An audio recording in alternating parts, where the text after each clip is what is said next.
Murphy did one audition. Speaking of SNL and Eddie, this week because of the success of Pickup and all the interviews that they're doing with Eddie, like I learned so much random facts about Eddie Murphy this week. I was like, holy crap. Eddie Murphy did an interview with Speedy for on his 360 with Speedy podcast, and one of the things he said in it was he has only done one audition in his whole life. One audition. Eddie Murphy did one audition. He auditioned for SNL. And he was so good at SNL, he never ever had to audition for a movie again. What? They make movies for Eddie, and Eddie can pick and choose what he wants to do.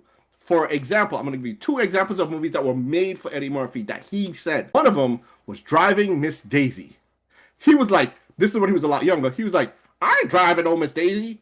Eddie Murphy, Driving Miss Daisy was made for Eddie Murphy. The Morgan Freeman role was for Eddie Murphy. And Eddie Murphy's like, I ain't driving no old white lady Miss Daisy. So he turned it past that up. Another movie that was made for Eddie Murphy and he turned it down was Rush Hour. When Rush Hour was made, it was made for Eddie Murphy. Okay, but the reason why he turned it down was even crazier.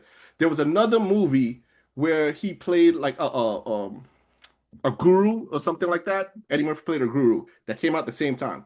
Eddie Murphy got both scripts at the same time. In one movie, he had to work with a very, very energetic Asian person doing stunts and running and acting and stuff like this. And he was like, and on the other hand, he had to play a guru that wore smocks and just floated around and relaxed. And Eddie Murphy's like, I'm not running and jumping and kicking and screaming and punching when I could just relax. So he picked the movie where he's the guru. But he picked that, and he said that was one of his worst movies, and he passed on Rush Hour. But that's how crazy Eddie Murphy's life has been.